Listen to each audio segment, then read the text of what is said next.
4, 2번에 1, 3번에 3, 4번에 5,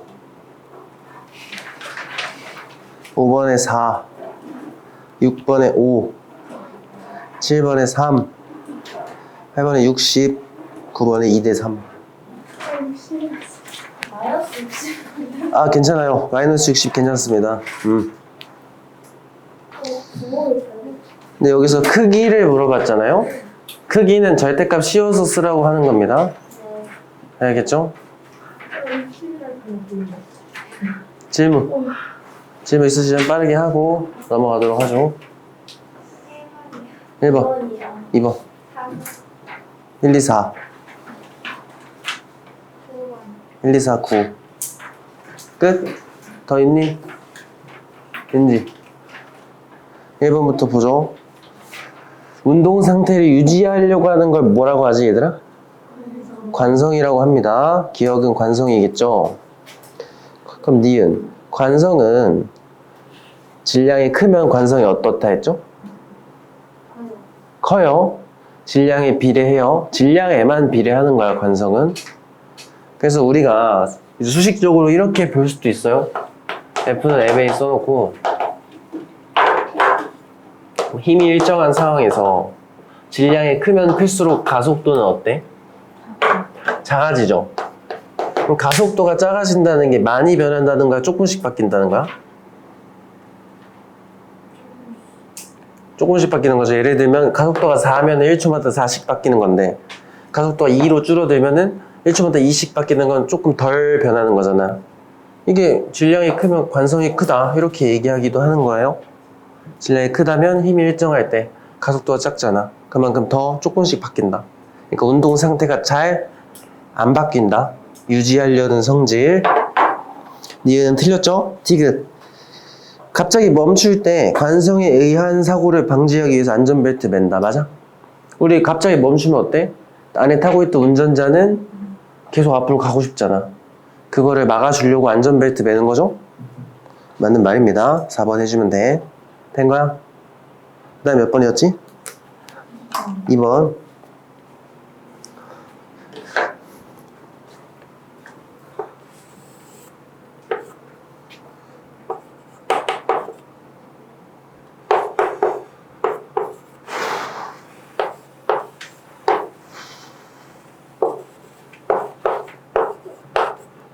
자, 이렇게 나와 있잖아. 얘들아, 문자로 나와 있다고 너무 겁먹지 마요.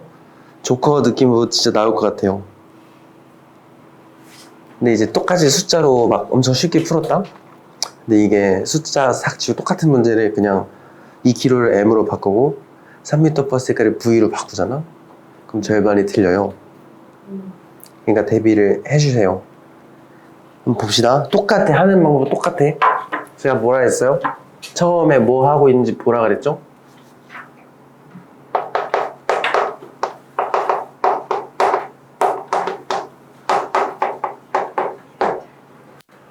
처음에 움직여 안 움직여? 어? 어떻게 그런 말을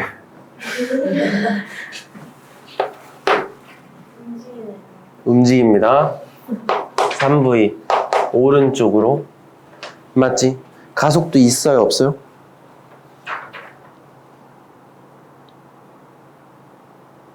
있어요 없어요? 없죠? 없는지 어떻게 알았죠? 옆에 그래프가 있네. 지금 보니까 속도 시간 그래프를 줬잖아요. 그렇지? 그래서 ET 초까지 속도가 V고 ET 이후에 갑자기 EV죠? 3V죠 3V ET 초 이후에 마이너스 V니까 ET 초까지는 속도가 안 바뀌잖아요. 가속도가 0이라는 소리입니다. 왜? 속도 시간 그래프는 기울기가 가속도니까 이거 기울기 0이잖아요. 그러니까 처음에 3V라는 속도로 등속 운동을 하는구나. 이렇게 볼 수 있겠죠? 근데 갑자기 속도가 한번 쾅 바뀌네요. 이거 어떻게 바뀐 거야? 일단 속도가 3V에서 V로 줄어들었지? 운동 방향 바뀌었어 안 바뀌었어? 바뀌었죠? 플러스였다 마이너스 왼쪽이란 거잖아. 그럼 뭘 생각할 수 있겠어? 아, 2t초 정도 됐을 때 벽에 부딪히나 보다. 이렇게 알 수 있겠죠? 벽에 부딪혔으니까 왼쪽으로 튕겨 나가는 거 아니에요. 그렇지? 그럼 이제 기억 한번 봐. PQ 사이의 거리는 6VT다. 여기서 여기까지 거리는 그럼 몇 초부터 몇 초까지 이동 거리 계산하면 좋을까? 여기 처음에 몇 초였어? 0초일 때 별거 없으면 처음에 0초로 놀아 했잖아. 당연히 여기는 0초로 나와 있기도 하고 0초일 때 여기였다가 2t초일 때 여기까지 온 거 아니야. 그럼 PQ 사이 거리가 0부터 2t초까지 이동 거리 아니에요? 맞지? 어떻게 구해? 여기서 이 그래프에서 어떻게 구해? 넓이 구하면 되지 않아요? 맞아? 0부터 2t초까지 넓이, 여기 넓이가 2t초까지 이동 거리니까 여기서 PQ 사이의 거리랑 똑같은 겁니다. 맞아? 기억은 맞는 거야. 됐지? 그 다음 니은 5t초일 때 물체는 다시 P를 지난다는 거는 얘가 이제 여기서 튕겨놨잖아요. 튕겼을 때 속도가 몇으로 튕겼지? 왼쪽으로 V로 튕긴 거잖아. 그럼 다시 P로 왔다는 건 다시 얼마만큼 되돌아와야 돼, 거리를? 6VT만큼 다시 와야 되는 거잖아. 그럼 다시 돌아오는 게 몇 초인지 봐야 되는 거잖아요. 그러니까 여기 그래프를 쭉 늘려가지고 다시 되돌아오는 거리가 똑같이 6VT가 되는 T를 찾으면 되죠? 맞지? 그럼 세로 길이가 V면 여기 가로 길이가 몇 되면 돼? 6T가 되면 되잖아. 그럼 여기 몇이야? 돌아오는 시각은 몇이에요? 8T가 되는 거예요. 알겠지? 8T일 때 제자리 돌아오는 겁니다. 니은 틀렸고요. 마지막 디귿.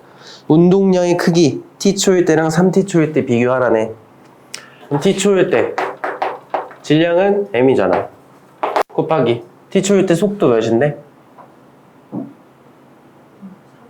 3V잖아요. 그럼 그냥 3MV라고 쓰는 거야. 알겠죠? 3T초일 때는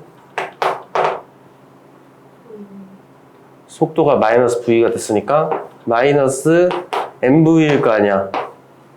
크기는 3배 차이 나면 되죠? 이것도 틀렸네. 됐어? 그 다음에 몇 번이었죠? 4였나? 4.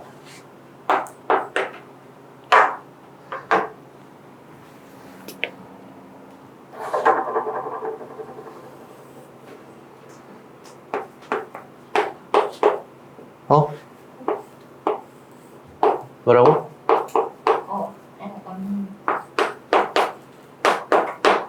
여러분 봐봐. 계속 얘기하는 거 있죠? 처음에 초기, 속도, 방향, 가속도. 속도 있나요? 몇이야 있다면? 그러니까 그림에 나와 있죠? 오른쪽으로 1입니다. 가속도 있나요? 있죠? 어떻게 알았어? 그래프에 나와 있잖아. 예, 여기 표시된 그래프가 힘 시간 그래프라서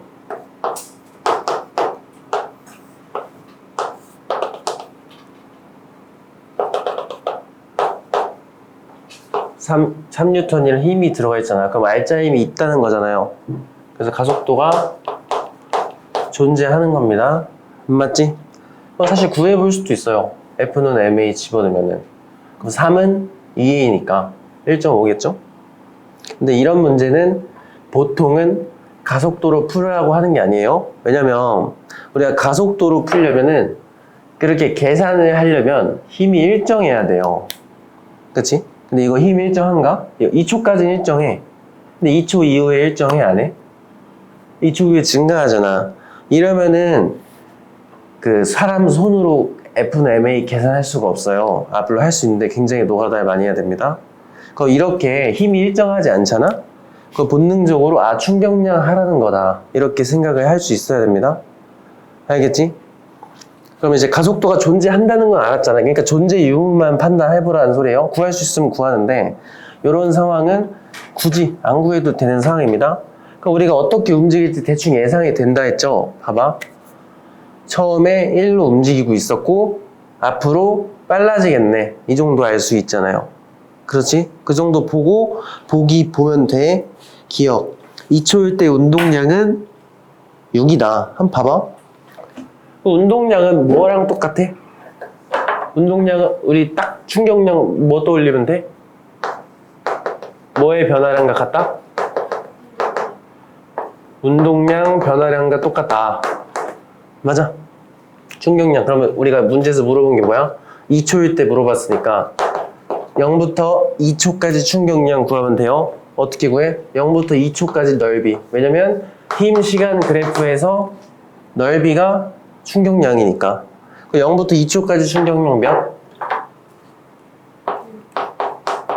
6이죠? 이걸 뭐다?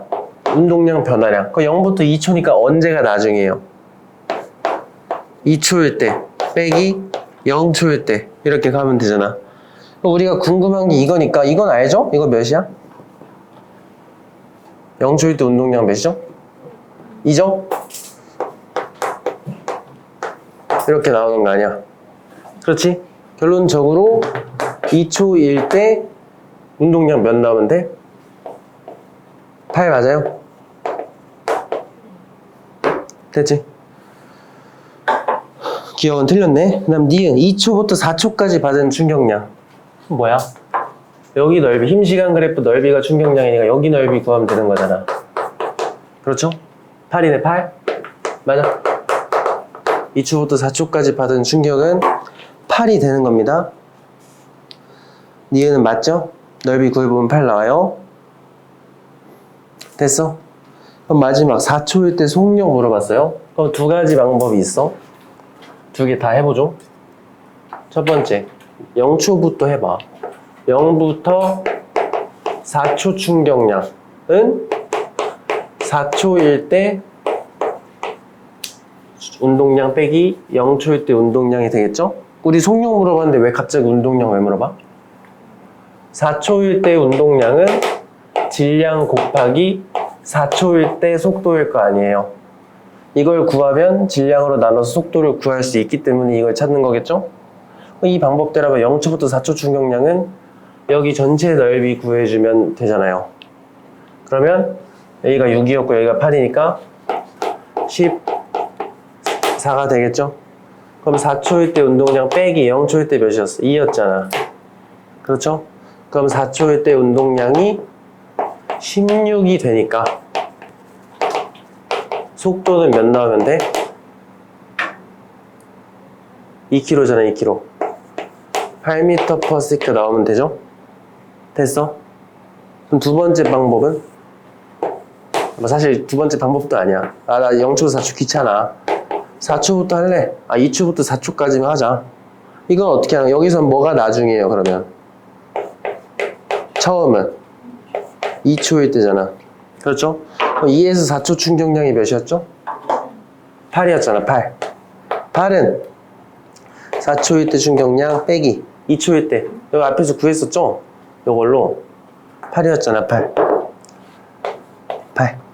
그럼 당연히 똑같이 16이 나오면 속도는 8인 거 똑같이 나오겠죠? 이렇게. 구간은 내 맘대로요, 항상. 알겠지? 응. 마지막 9번.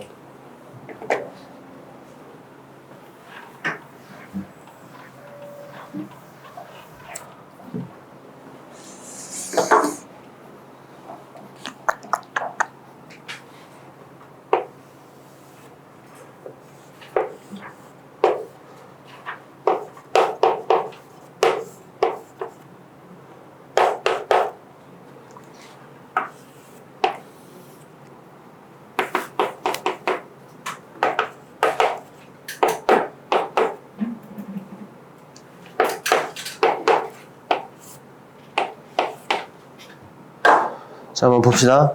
항상 뭐부터 하라고요? 처음 상태.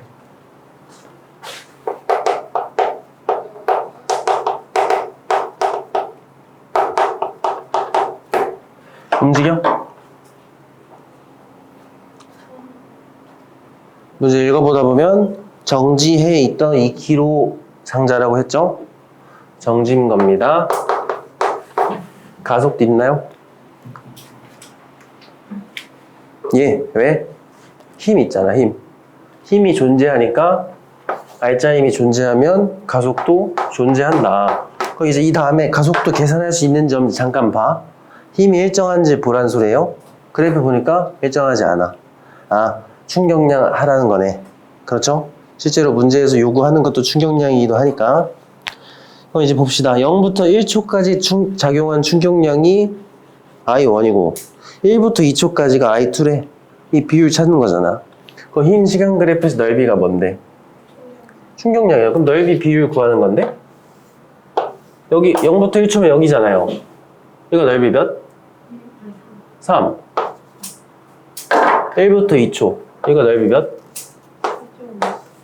4.5. 2대 3인데?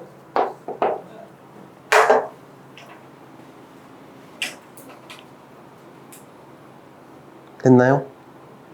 태연이 이해 돼? 또 혹시 궁금한 거 있는 사람? 괜찮아? 알겠습니다. 여기까지 할 거고요. 잠깐 쉴 건데 봐봐요 여러분. 다 똑같아. 푸는 방법. 별거 없죠? 이것만 하면 돼. 알겠죠? 무한 반복이야 그냥. 나오는 게 뻔해요. 사실. 그냥 거의 열의 9은 그냥 충격량, 운동량, 변화량 해가지고 찾는 거란 말이에요. 알겠죠? 그럼 방법은 두 개야. 이거 여기서 문제 만들 수 있는 게 두 개밖에 없어요. 첫 번째, 충격량을 제시해주고 이걸 찾아라. 또는 이걸 주고 얘를 찾아라. 이거밖에 없어. 알겠지? 여기에 조금 더 나아가면은 평균 힘, 충격력 찾아라까지는 할 수 있겠죠? 그럼 문제 어떻게 내겠어? 이걸 먼저 주고 이걸 이용해서 이걸 찾으라 한 다음에 충돌 시간 알려줘서 그거 나눠서 찾아라. 이렇게 할 수밖에 없단 말이에요. 여기서 이제 조심해야 될 거는 오른쪽 왼쪽 구분하는 거. 알겠지? 이 판이 뭐였어요? 멘틀 지각만 판이야? 지각 플러스 멘틀의 윗부분, 거기를 단단한 암석권이라고 해요. 우리가 멘틀이라고 전부가 대류하는 게 아니란 말이에요. 멘틀 중에서도 대류하는 부분이 있는 겁니다. 암석권은 대류하지 않아요. 합쳐서 판이라고 부르는 거야. 그렇죠? 이때 그럼 멘틀에서 대류하는 부분을 뭐라고 해? 암석권 바로 밑에 있는 연약권. 약 이제 깊이로 따지면 100km로부터 400 정도 범위를 얘기합니다. 이 부분이 유동성이 있기 때문에 대류를 하는 거였죠. 그래서 대류를 하다 보면 어떤 일이 생길 수 있어? 여기 얘 판이라고 하고요. 연약권이 대류를 하다 보니까 대류한다는 건 순환하는 거잖아.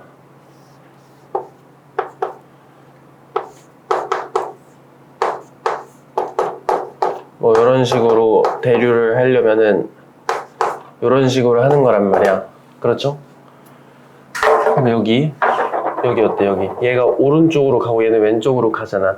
여기 연약권 위에 있는 판이 이 대류하는 방향으로 같이 움직인단 말이에요. 이때 이 판이 같이 이동을 하다 보면은 이제 판 A, B, C라는 세 종류 판이 있다 해봅시다. 여기서 이 판의 경계에서 여기는 어때? 벌어지죠?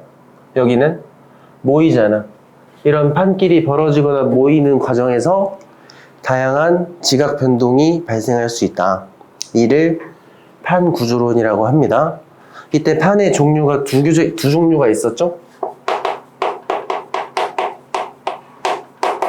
크게 두 가지. 뭘로 구분을 해요? 그 지각이 어떤 지각이냐에 따라 구분을 하는 겁니다. 크게 대륙판 그리고 해양판 이렇게 두 개로 구분을 짓는 거예요. 그럼 대륙판만의 가장 중요한 특징이 뭐였죠? 밀도가 어떻다? 밀도가 작아요. 왜냐면 대륙은 산 같은 거 떠올리면 돼. 보통 부피가 크잖아. 그래서 부피가 크면 밀도가 작죠?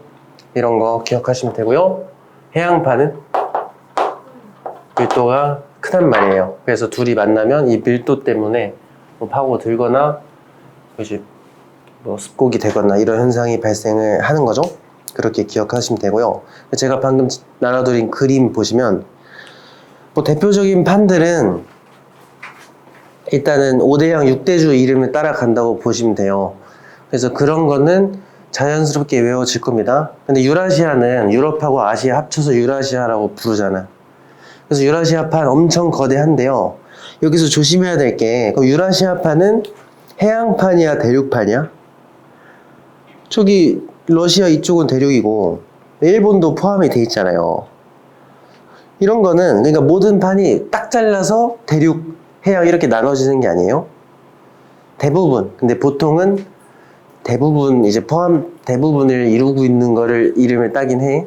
그래서 판이라고 이제 특정 부분은 대륙판의 성질 갖고요. 어느 부분은 해양판을 가지기도 합니다. 그러니까 딱 잘라서 정해져 있는 게 아니라는 소리예요. 근데 유라시아판은 일단은 대륙판으로 구분을 하긴 합니다. 왜냐면 대부분이 대륙이잖아. 그렇죠? 그 다음에 인도 오스트레일리아판 보면은 왜 오스트레일리아판인데 인도 붙여놨을까? 저기 인도까지 쭉 연결되어 있는 거 보여요? 우리 제가 지도를 그리기 좀 힘들어가지고 어디가 인도인지 아니 혹시?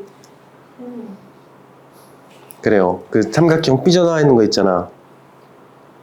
제가 히말라야 산맥이라고 써놓은 곳 아래 툭 튀어나와 있는 게 인도잖아. 그러니까 인도랑 오스트레일리아랑 같은 판이란 말이에요. 그래서 이름이 인도 오스트레일리아 판 이렇게 봐주시면 됩니다. 네, 태평양판, 뭐 저쪽에 대서양 쪽에 남아메리카판, 뭐 아프리카판 이런 게 쭉쭉 있단 말이야. 근데 여기서 지각 변동은 제가 아까 뭐라 했어요? 어디서 많이 일어난다 했어? 판의 경계에서 일어난단 말이야. 그럼 태평양과 대서양의 차이 아시겠어요? 태평양은 어때? 판의 경계가 다 어디 있어? 대륙 근처에 있죠? 반면에 대서양은 어때? 대서양이 어딘지 알죠? 그 남아메리카판이랑 아프리카판 사이가 대서양이죠? 판의 경계가 여기는 어디 있어? 바다 한가운데 있습니다.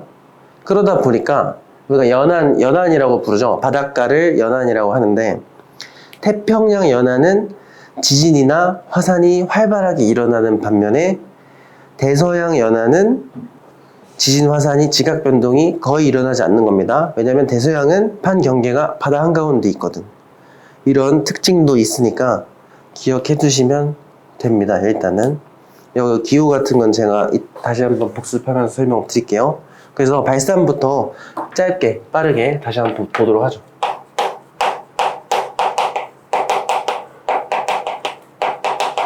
우리가 이제 경계 구분을 할 건데 그 중에서도 첫 번째는 발산형 경계입니다. 어디서 나오는 거냐면 멘틀이 상승하는 지역에서 대류하면서 상승하는 거 있죠? 대류까지 붙일까? 멘틀이 대류하면서 상승하는 지점은 발산형 경계가 나와요. 왜냐면 이렇게 상승하면은 어디로 가야 돼? 이쪽으로 대류해야 되잖아. 맞아? 그러니까 이렇게 벌어지니까 이런 상황을 발산형 경계라고 부르는 거였죠? 그러면은 여기서 많이 나타나는 주요 지형 얘기를 해줘야 되는데 쭉 보면은 여기가 이제 뭐가 올라오잖아. 그쵸? 이게 뭐라 그랬었죠? 상승해서 올라온 마그마가 막 위로 올라오는 거란 말이야. 그 마그마가 굳으면 뭐가 되는 거예요? 새로운 판이 되는 겁니다. 그래서 여기서는 새로운 판이 생성되는 지역이라고 보실 수도 있어야 되겠죠. 이렇게 생성되다 보면은 이제 뭐가 위로 올라오잖아. 그럼 이렇게 불룩 튀어나오는 산맥 같은 게 형성이 된다 그랬죠? 이거를 해령이라고 부릅니다. 맞지? 그 다음에 이렇게 튀어나오는데 여기가 벌어지잖아. 그럼 벌어지다 보면 해령이 어떻게 되냐면 찢어진단 말이에요. 이렇게 해령이 찢어져. 그럼 이렇게 V자 모양의 골짜기 같은 모양이 돼요. 이 해령의 V자 골짜기를 열곡이라고 부르는 겁니다. 알겠지? 그래서 해령이 생기고 찢어졌을 때 나타나는 V자 모양 골짜기를 열곡이라고 부른다. 이렇게 기억을 해두시면 돼요. 이거는 이제 해양 쪽, 이제 해양판과 해양판에서 발생되는 곳이고요. 이제 경우에 따라서는 대륙판과 대륙판에서 이런 발산형 경계가 나타날 수가 있단 말이야. 그러면은 우리가 물 말고 대륙이 찢어질 때는 이제 여기서도 상승하면은 벌어지면서 찢어지겠죠? 땅이 이제 갈라지는데 엄청나게 큰 골짜기 같은 게 형성이 되는데, 이렇게 대륙 지역에서 발산이 일어나면은 이제 이게 골짜기가 좀 커져가지고 열곡대라고 부릅니다. 이런 경우에는. 알겠죠? 그래서 그냥 뭐 기본적으로 해령과 열곡인데, 특이 케이스로 만약에 대륙에서 이런 발산이 일어나면 열곡대라는 지형도 나올 수 있구나, 뭐 이렇게 기억하시면 돼요. 핵심은 각 경계에서 무슨 일이 일어나는지, 멘틀이 상승하는 곳인지 하강하는 곳인지, 그 상승한다면 판이 생성되는 건지 소멸하는 건지, 이런 거랑 어떤 지형이 발생할 수 있는지 요거를 기억하셔야 되고요. 그 다음에 꼭 기억해야 되는 게 지진이랑 화산의 유무까지 기억을 하셔야 됩니다.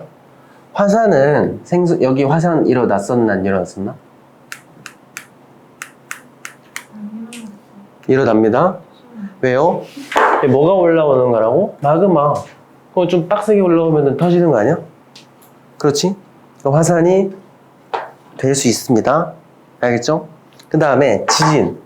우리 지진 같은 경우는 종류가 3개라고 했었는데 기억하시나요?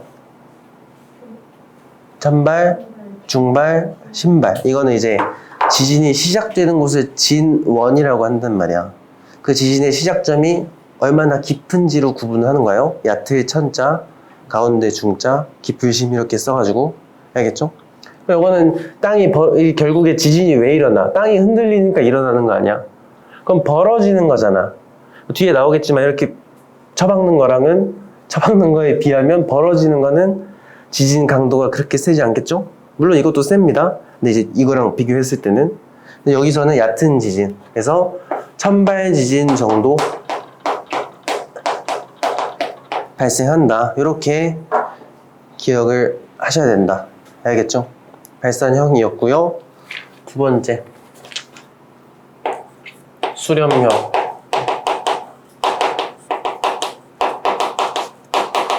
요거가 이제 가장 중요한 것 중에 하나입니다. 일단은 멘틀 대류가 하강하는 지역에서 발생을 하는 거죠. 기본적으로 이렇게 판 2개가 있는데, 여기서 하강한다는 거는 우리 이런 거 그릴 때도 화살표 하나 그려놓고 하강이라 할 때 이렇게 그려놓고 나머지가 이렇게 돌리기만 하면 됩니다. 여기서도 이렇게 돌려. 어이구. 이렇게 돌리면 되는 거야. 알겠죠? 이렇게 돌리고 나니까 어때? 판이랑 관련 있는 대류는 요거 말하는 거잖아. 요거 2개. 모이죠?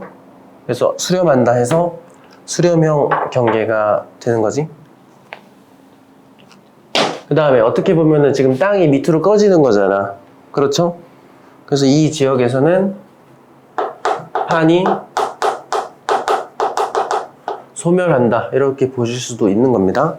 그래서 이거를 이용하면은 지각의 나이도 판단할 수 있어요. 여기 봐봐. 여기는 상승하는 곳이잖아. 맞아? 그럼 여기 어때? 생성되는 곳이죠? 여기는 하강이잖아. 그럼 소멸하는 곳이네? 맞아? 그럼 어때? 여기랑 여기 중에 누가 더 나이 많은 거야? 여기서 태어나서 일로 가고 있는 중이잖아. 그러니까 이쪽일수록 더 나이가 많구나. 이런 것도 판단해 볼 수 있겠죠? 맞아? 모든 판은 여기서 생성됐다가 이렇게 가고 있는 거예요.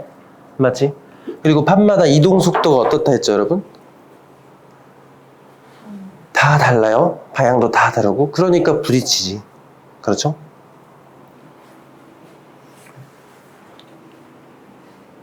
됐나? 뭐 일단 기본적으로 이 정도 기억해 두시면 되고요. 그럼 이제 상황에 따라서 우리가 수렴형은 여러 가지로 구분을 할 수 있었죠? 첫 번째,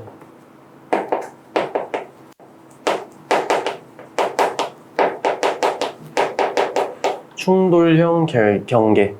보통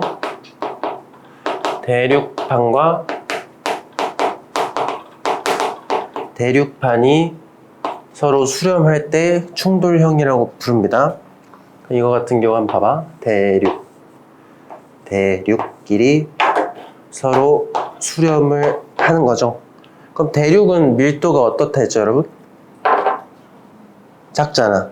둘 다 작은 거 아니야. 그러니까 딱히 밑으로 파고들려고 하는 게 아니라 둘 다 떠오르려고 하는 거잖아. 그렇죠? 그래서 이 경우에는 이제 이렇게 서로 이렇게 막 뭉치고 둘 다 올라가려고 그러니까 이렇게 이제 융기합니다. 이런 걸 융기한다 그래요. 그래서 눌리면서 지각이 위로 뜨면서 산 같은 게 형성이 된단 말이야. 이때 이런 방식으로 생성된 산맥을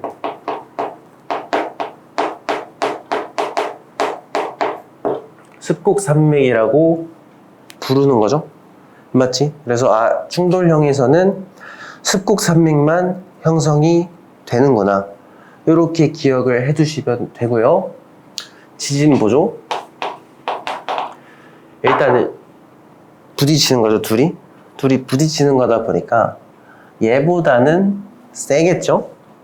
그치? 그리고 막 그렇게 뭐 깊은 곳에서 뭐 특별한 일이 발생하지 않기 때문에 이런 경우는 천발부터 중발 지진까지 발생한다. 이렇게 기억해 두시면 좋을 것 같아요. 화산 맞아 이거?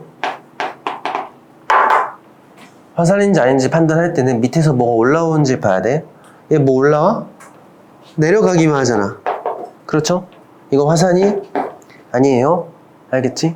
충돌형은 화산은 일어날 수가 없습니다. 됐나? 여기까지 뭐 질문 있나 혹시?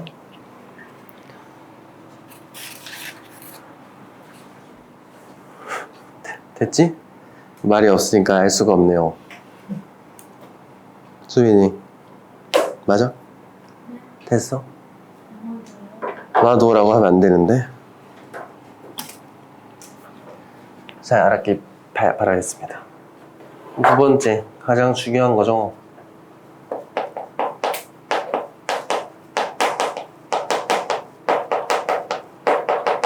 섭입형 경계. 이제 섭입이란 건 파고 들어간다는 뜻입니다. 그런 걸 섭입한다고 한단 말이야. 밀도가 중요하다. 괜찮아? 거짓말하지 마. 제가 봤는데요? 잠깐 눈 감은 거야? 알겠어.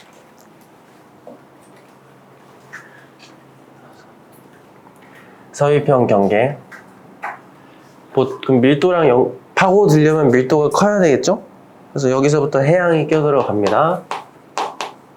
그럼 이거 먼저 보죠. 해양판과 해양판끼리 섭입을 할 때. 그러면은 해양판이니까 좀 얇게 그려볼까? 여기 이제 바다가 이렇게 있고요. 요런 식으로 파고들 때는 요런 식으로 파고들어요. 아이고. 자, 이렇게 둘 다 해양판입니다. 근데 밀도가 조금 더 큰 친구가 있겠죠. 해양판은 둘 다 밀도가 큰데 그 중에서 더 큰 녀석이 밑으로 파고들려고 할 거 아니야. 그래서 한쪽이 한쪽으로 파고듭니다. 그럼 이 그림상이면 얘를 A, 얘를 B라고 두면은 누가 더 밀도가 커 보여? A가 더 큰 겁니다. 그렇죠? 이렇게 섭입을 하는 거야. 둘 다 해양 쪽이, 둘 다 바다고요. 해양판이니까. 자, 그러면은 얘가 파고들다 보면 여기서 이렇게 계속 막 쓸릴 거 아니야. 그렇지? 막 파고들면 계속 이렇게 팍 쓸린단 말이에요. 깊은 곳이니까 온도도 높을 거고요. 그럼 내려가다 보면 여기서 지각이 녹아가지고 마그마가 형성이 돼요. 깊은 곳에서부터. 알겠죠? 그럼 마그마가 생성되면 어디로 가겠어? 올라가려고 하겠죠? 그렇지? 그럼 얘가 올라가다 보면은 이렇게 불룩 튀어나온단 말이야.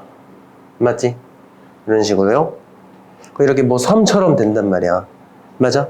이때 이렇게 생긴 섬을 뭐라고 한다고요? 호상열도라고 하는 거예요. 알겠죠? 호상열도. 그 다음에 이 파고드는 구덩이 지역에 반드시 이런 구멍 같은 게 발생을 해요. 이 구멍은 뭐라고 불러? 바닷속에 파여져 있는 구멍 해서 해구라고 부릅니다. 그래서 이 해구랑 뒤에 나오겠지만 호상열도 이런 애들은 반드시 같이 있어야 돼요. 세트야, 세트. 해구가 있는 지역 근처에는 반드시 호상열도가 같이 있어야 됩니다. 알겠죠? 그렇게 기억을 해두시면 되고요. 그 다음에 지진과 화산 보조. 지진 어때? 지진의 깊이가 깊을수록 얘기하는 거였죠? 어때요? 여긴 어때? 지진의 깊이가, 진원의 깊이가 어때? 얕아요? 여기쯤 가면 좀 깊어졌어. 여기 가면은 더 깊어진단 말이야. 모두 다 가능하다. 천발부터 신발 지진까지 전부 다 가능하다는 거 기억하시고요. 화산 올라오네. 그렇죠? 뭐야 이거? 화산이다. 이렇게 기억을 해두시면 됩니다. 됐니? 그리고 지도상에 이런 그림 있죠. 이거 제가 드린 지도에 이런 그림 있죠? 맞아? 이게 섭입 경계를 뜻해요. 그래서 이 방향이면 여기가 판 A고 여기가 B라고 치면은 A가 B 밑으로 파고든다는 뜻입니다. 그림이, 지도상의 그림이 이렇게 나와 있으면. 알겠지? 그럼 지도상에서 그런 것도 볼 수 있으면 좋아. 그러면 사실 섭입 경계에는 반드시 뭐가 있냐면 해구가 있어요. 그러니까 여기 근처에 반드시 해구가 있을 겁니다. 됐지? 그 다음에 그럼 지진은 A에서 일어나 B에서 일어나? 더 많이 일어나는 지역은 A예요, B예요? B입니다. 왜냐면 이렇게 파고들잖아. 그럼 진원이 이쪽에 있단 말이야. 여기는 판 B잖아. B 밑이잖아. 그렇죠? 그래서 지진은 B 쪽에서 많이 일어난다는 소리예요. 그 다음에 이 섭입 경계를 기준으로 가까운 쪽에서 천발, 멀어질수록 중발, 신발 지진이 일어날 확률이 높아지겠죠. 이런 거 반드시 B쪽 섭입 당하는 쪽, 여기 위쪽에 있는 쪽에서 지진이 많이 발생한다는 거 기억하시면 됩니다. 됐나? 되죠?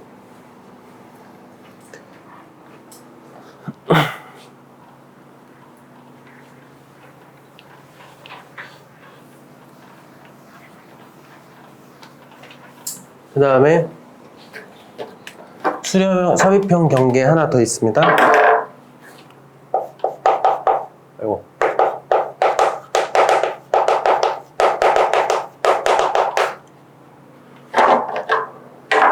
대륙판과 해양판 이렇게요. 그러면 누가 파고들겠어요? 이거는 해양판 쪽이 파고들겠죠. 그래서 그림을 이렇게 그려보면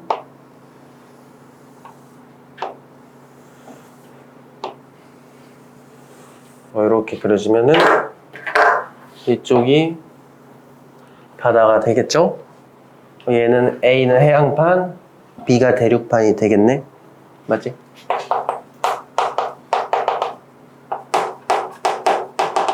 그럼 이것도 똑같습니다.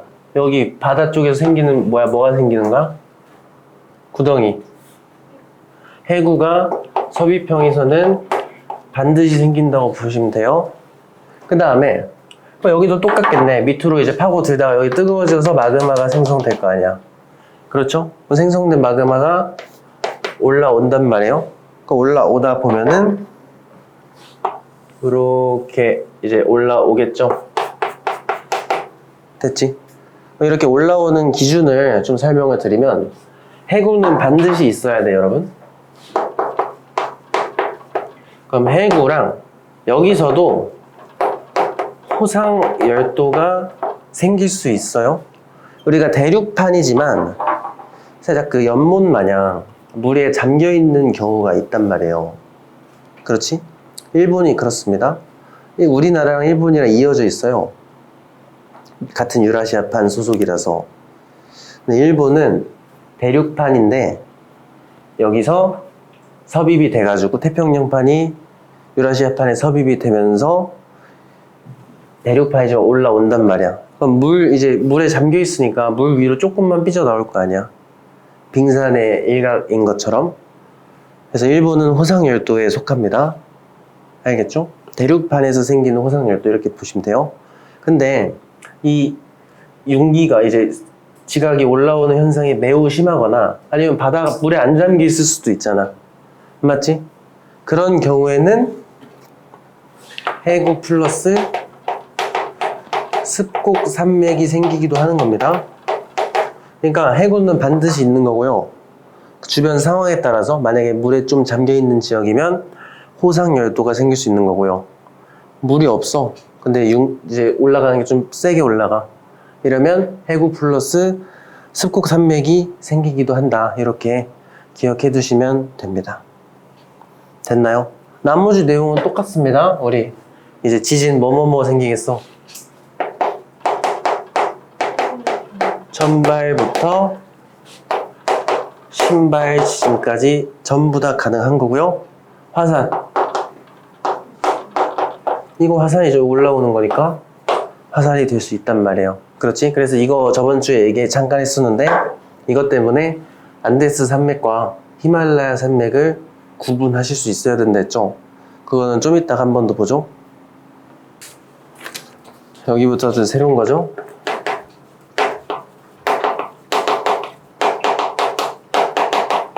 보존형 경계인데 일단 생기는 이유는 판 이동에서 속도 차이가 발생하기 때문이에요. 봐봐. 야, 우리 판이 얘들아 어떻게 생겼을 것 같아? 정사각형일까요? 당연히 아니겠죠. 그래서 부분적으로 보면은 막 이런 식으로 돼 있다고 쳐봅시다. 판 구조가 뭐 이런 느낌으로 돼 있다 해봐요. 왼쪽을 A판, 오른쪽을 B판이라고 놔봅시다. 여기가 발산하고 있다고 쳐봐. 그럼 A판은 왼쪽으로 가는 거고 B판은 오른쪽으로 가는 거죠. 그럼 얘가 바다 한가운데라면 이런 데서는 뭐가 생기는 거야? 벌어지는 쪽이잖아. 여기는 해령이 생기겠죠? 해령이 생기는 거예요. 발산형이니까. 됐죠? 이렇게 판 자체가 정사각형이 아니기 때문에 A판 왼쪽으로 간다며. 이 부분 어때? 이 부분 여기는 A판이 소속이니까 왼쪽으로 갈 거 아니야. 여기는 위쪽은 B판 소속 아니야? 얘는 오른쪽으로 갈 거 아니야. 맞죠? 이때 여기서 비틀리는 부분이 생길 수밖에 없어요. 이런 경계를 보존형 경계라고 부르는 거예요. 알겠지? 그 이름이 왜 보존이냐면 우리 발산이 뭐였어요? 판이 어떻게 되는 곳? 생성되는 곳이 발산이었잖아. 수렴은 소멸하는 곳이었죠? 이거는 생성도 아니고 소멸도 아니잖아. 보존된다 해서 이름이 보존형 경계가 되는 거예요. 알겠지? 그럼 대표적인 지형은 뭐가 있냐면 이렇게 비틀리는 지역을 뭐라고 부르냐면 변환 단층이라고 불러요. 그래서 이런 보존형 경계에서는 이렇게 비틀리는 곳, 변환 단층이 생긴다. 이렇게 봐주시면 됩니다. 그 다음에 아까 판이동의 속도차라 그랬는데 이런 경우도 있어서 그래. 예를 들어서 A판, B판 보죠. 만약에 둘 다 오른쪽이라고 쳐봐. 그러면 상관없는 거 아니야? 할 수 있잖아. 근데 B가 좀 더 빠르다고 쳐봐요. 그럼 B판이 좀 더 빠르면 점점 벌어질까, 좁아질까? 그대로일까? B가 좀 더 빠르면요? 여기가 좀 빨로? 얘는 상대적으로 느려. 벌어질 거 아니야. 이거나 이렇게 비틀리는 거랑 똑같은 거 아니야? 얘네들도 결국에 비틀릴 거 아니에요. 그렇지? 이런 상황에서도 이 지역에서 변환 단층이 생길 수 있다. 이렇게 봐주시면 돼요.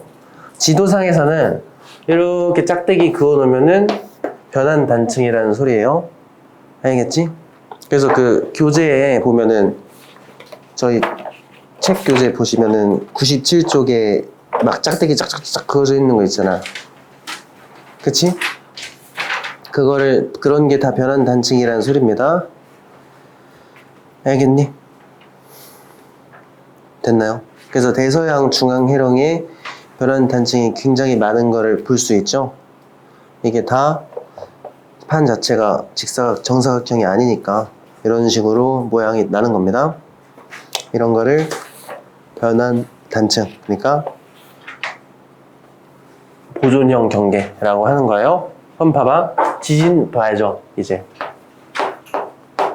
이거 뭐 깊은 곳에서 뭐 있나? 그냥 살살 비틀리기만 하는 거잖아. 지진은 가장 가벼운 지진. 천발 지진이 주로 발생을 하게 될 거고요. 밑에서 뭐 올라와요, 여기서? 아니죠? 화산? 없어요. 이렇게 기억을 해주시면 돼요. 그래서 실제 우리가 이제 문제를 푸실 때는 다 외워야 돼. 어떤 경계가 뭐 할 때 생기는 거고, 화산은 어떤 게 발생할 수 있고, 지진은 어떤 종류가 나는지, 그리고 각각 생길 수 있는 대표적인 지형은 어떤 게 있는지, 이런 거를 다 외우셔야 됩니다. 알겠죠? 그러니까 그냥 무작정 외우는 게 아니고 그림을 보면서 이해를 하면서 외우셔야 돼요. 알겠지? 그럼 그에 따라 이제 대표적인 지형들, 실제로 뭐뭐뭐뭐가 있는지 한번 정리를 해보죠. 제가 오늘 드린 프린트 보시면서 대략적인 위치까지도 알아두시면 좋을 것 같습니다. 일단 쭉 보시면 왼쪽에 아프리카 한가운데에 발산형 경계가 하나 있어요. 보여? 제가 파랗게 벌어지고 있다고 표시해뒀는데 여기가 동아프리카 지역이어서 동아프리카 열곡대, 아까 우리 대륙이 갈라질 때 열곡대가 생긴다고 했었죠? 그거에 대한 예시라고 보시면 됩니다. 동아프리카 열곡대 발산형 경계가 되겠죠? 그럼 여기는 지진 있어? 무슨 지진 있죠? 천발 지진 정도 있을 거고, 화산 나올 수 있겠죠? 발산이니까. 알겠지? 된 거야. 그 다음에 왼쪽 보시면 히말라야 산맥 있습니다. 이거는 인도는 대륙이잖아. 인도랑 위쪽이 유라시아판이 수렴하고 있는 거예요. 인도도 대륙, 유라시아도 대륙이네. 그럼 대륙끼리 수렴하는 걸 뭐라고 하더라? 충돌형 경계라고 하죠. 그렇게 발생된 산맥을 히말라야 산맥이라고 합니다. 아까 우리 충돌형 경계에서 뭐 생길 수 있다 했어? 습곡 산맥 생길 수 있다 했잖아. 이거는 충돌형 경계에서 발생한 습곡 산맥이구나. 이렇게 봐주시면 되겠죠? 그럼 지진은 어떤 지진이 발생할 수 있어? 충돌이면 천발부터 중발까지 가능하겠다. 이 정도 보시면 되고요. 화산 돼, 안 돼? 충돌은 화산이 아니에요. 알겠죠? 그러니까 히말라야 산맥은 화산이 아니구나. 이렇게 기억을 해 두셔야 됩니다. 그 다음에 옆에 일본 쪽 보죠. 우리 아까 이렇게 이 삼각형 표시가 섭입형 경계를 뜻한다고 얘기했었죠. 이거 보시면 태평양판이 유라시아판으로 파고드는 거잖아. 그래서 이것도 사실 해양판의 성질을 갖고 있는데 대륙판이라고 봐요. 통합과학에서는. 원래 지구가 원 올라가면 좀 더 구분을 해요. 근데 유라시아판 통과에서는 유라시아판 대륙판이니까 대륙판이지만 그 지반이 낮아서 물에 잠겨 있다고 보시면 됩니다. 알겠죠? 근데 대륙판에서도 호상열도 생길 수 있다 했잖아. 그렇지? 그래서 태평양판, 해양판이 유라시아 밑으로 파고드니까 해구가 생길 거고요. 이때 해구 이름은 일본 해구 이렇게 봐주시면 되고요. 그럼 이제 밑에서 올라오면서 지각이 융기하잖아. 올라오잖아. 근데 물에 잠겨 있으니까 살짝만 튀어나온 형태인 호상열도가 생긴다. 이때 그거를 일본 열도라고 부르는 겁니다. 그래서 일본 자체가 호상열도가 되는 거예요. 섬 4개가 있죠. 됐나? 그 다음에 오른쪽 가보시면 북아메리카판 근처 봐봐. 여기 보면은 판의 이동 방향 제가 잠깐 써놨는데 태평양 쪽은 위로 가고 북아메리카판은 오른쪽 아래로 내려가잖아. 비틀리고 있단 말이에요. 근데 원래 변환 단층이란 거는 해저에서 많이 생기는 거야. 아까 얘기했지, 이런 해령 사이사이에서. 얘가 왜 특이하냐면 육지에 드러나 있는 몇 안 되는 변환 단층이라서 그래요. 변환 단층은 대부분 해저에 있는데 얘는 특이하게 지상에 있습니다. 그래서 변환 단층이고요. 이름 산 안드레아스 단층이라고 불러요. 보존형 경계에서 나오는 변환 단층의 한 종류구나. 이렇게 보시면 돼. 시험에 자주 나와가지고 말씀을 드리는 겁니다. 보존이야, 보존. 됐어요?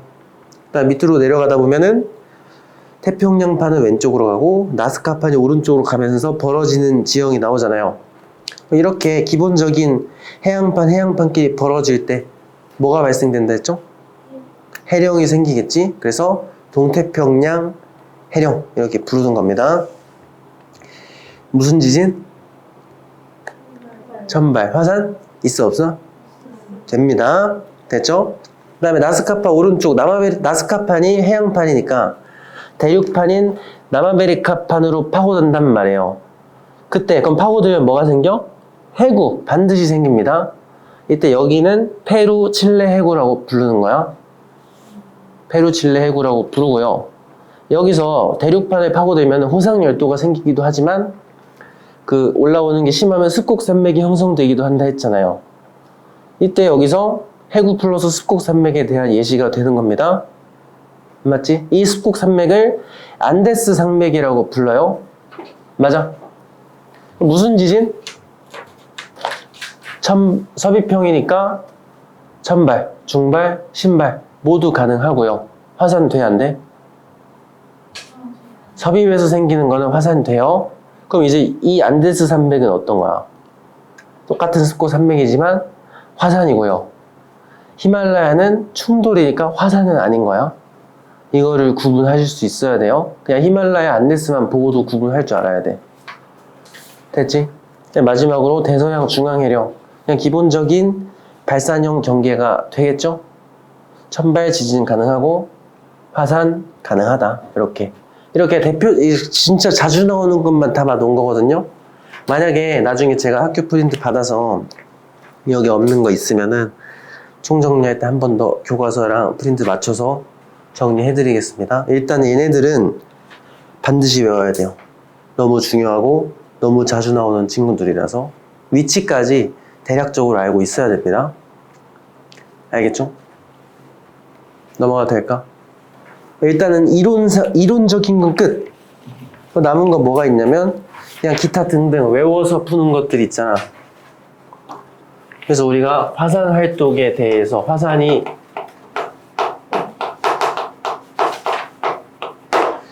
활동이 이제 뭐가 있는지 이런 거 있죠? 이제 화산이 일어나면서 막 뭐가 뿜어져 나오잖아. 그런 것들을 화산 분출물이라고 불러요.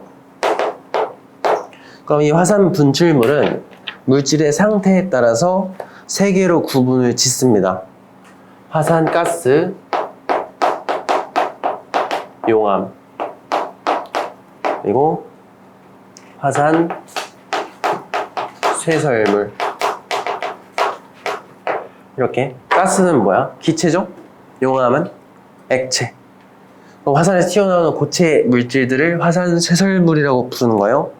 알겠지? 이때 이 화산 쇠설물을 또 4가지로 구분을 해요. 화산 암괴, 화산 력, 화산, 재, 마지막으로 화산, 진. 이렇게 4개로 구분을 하거든요. 나누는 기준이 뭐냐면 덩어리 크기. 화산 암계가 크기가 제일 큰 거고요. 화산 진으로 갈수록 크기가 조그맣구나. 이렇게 크기가 크면 화산 암계, 크기가 작으면 화산 진. 이렇게 구분을 한다는 소리입니다. 그 다음에 이제 이거 외워서 푸는 거. 그 화산으로 얻을 수 있는 피해에는 뭐가 있니? 뭐 산불이 날 수 있고요. 당연한 거 나옵니다. 뭐 산사태라던가 아니면 기후 변화 아니면 뭐 산성비 뭐 이런 거 들어있단 말이야. 이런 거는 이제 외워서 푸는 건데, 기후 변화 보면은 우리 화산가스는 기본적으로 이산화탄소 이런 게 많이 들어있어요. 그럼 뭐랑 연결되겠어? 온실 효과랑 연결되겠죠? 그럼 지구 기온이 화산가스 때문에 올라갈 수 있다. 뭐 이런 내용 나올 수 있고요. 이제 화산재는 이제 고체잖아. 그 화산재가 하늘을 덮으면은 햇빛이 차단이 되겠죠? 그럼 화산재 때문에 온도가 떨어지기도 합니다. 그러니까 화산가스는 온실효과 발생시키면 온도를 올릴 수 있고요. 화산재 얘기가 나오면 햇빛이 가리니까 온도가 떨어질 수 있겠구나. 이렇게 구분을 하실 수 있어야 됩니다. 그 다음에 산성비는 이제 화산가스 중에 이산화황이 살짝 섞여 있거든요. 그게 이제 공기에 녹아서 떨어지는 게 산성비가 될 수 있다는 소리니까 산성비 될 수 있구나. 이 정도 잠깐 보시면 됩니다. 그럼 화산은 반드시 해로운 점만 있나요? 이로운 점도 있어요. 이런 거를 이런 거는 사실 지금부터 막 외우려고는 안 하고 나중에 일단 한번 읽어보시면서 풀다가 시험 임박했을 때 한번 정리하셔서 외우고 들어가시면 되겠죠? 뭐 이제 시간이 지나면은 뭐 이런 애들이 땅이랑 섞이면은 식물들이 자라기 좋은 토양이 됩니다. 그렇죠? 이제 땅이 좀 풍부해진다 이런 느낌. 그래서 시간이 지나면 좋은 토양이 되기도 한다. 이거랑 온천 사업을 화산 근처에서 하죠. 그러니까 인간이 온천으로서 활용할 수도 있다. 뭐 이런 내용이 나오는 거예요. 그 다음에 지진도 한번 봐야겠죠? 지진. 우리 한 번 더 구분하겠습니다. 세 종류로 구분한다고 했어. 천발 지진, 중발 지진, 신발 지진. 이거는 나누는 기준은 진원의 깊이. 여기서 말하는 진원은 지진이 시작되는 곳을 얘기하는 겁니다. 그럼 지진이 시작되는 건 좀 얕을 때, 이거 수치도 알고 계시는 게 편해요. 0부터 70km 사이면 천발, 70부터 300 사이면 중발, 300보다 더 깊은 곳에서 시작되면 신발로 구분하는 겁니다. 지진에 의한 피해, 뭐 당연한 거 쓰겠지 뭐. 뭐 건물이 붕괴된다거나, 뭐 그럼 붕괴되다 보면 가스가 셀 수 있겠죠? 가스관 같은 게 파괴가 되면은, 또는 전선 같은 게 파손이 일어나면 전기가 누전이 되기도 하고요. 이거는 결국에 당연하게도 화재로 이어질 수 있겠죠? 그 다음에 땅 속에서 어째 해양판에서 지진이 발생하면 뭐가 되기도 해. 우리 해저 지진을 뭐라 그래요? 쓰나미라고 부르죠? 이렇게 해저에서 일어나는 지진은 쓰나미라고 부르는구나. 뭐 이 정도. 이런 지진을 활용할 수 있는 방법이 있을까? 이용 또는 활용. 우리가 이 지진파를 분석을 하기도 합니다. 우리 지진은 파동이에요. 진동이야, 진동. 땅이 흔들리는 거잖아. 그렇죠? 그래서 이 지진파를 분석해서 지구 내부 구조를 분석하기도 합니다. 땅 속에 이런 땅이 흔들리는 거 가지고 지구 내부 구조를 연구한다. 이런 거. 그래서 우리 옛날에 직권 배울 때 멘틀, 그러니까 지각, 멘틀, 외핵, 내핵 구분하는 기준 중에 구성 물질도 있었는데 지진파 속도 차이도 있었어요. 그러니까 지진이 이제 외핵 같은 경우 또 액체잖아. 고체에서 속도랑 액체의 속도 다를 거란 말이야. 그런 거 가지고 이쯤에서 층이 나눠지는구나 이런 거를 분석한다는 소리예요. 이런 거 알 수 있는 거고요. 그 다음에 지진을 또 이용하면은 뭐 석유나 천연 자원을 얻기도 합니다. 알겠죠? 뭐 이 정도. 이건 뭐 나중에 기억하시고요. 오늘 했던 것 중에 중요한 건 당연히 경계에서 어떤 일이 일어나고 어떤 게 생성될 수 있고 이거 반드시 외워주세요. 외워야지. 당연히 외워야지. 당연히. 뭐 내가 이렇게 얘기 안 해도 하겠지. 궁금한 거 있을까요?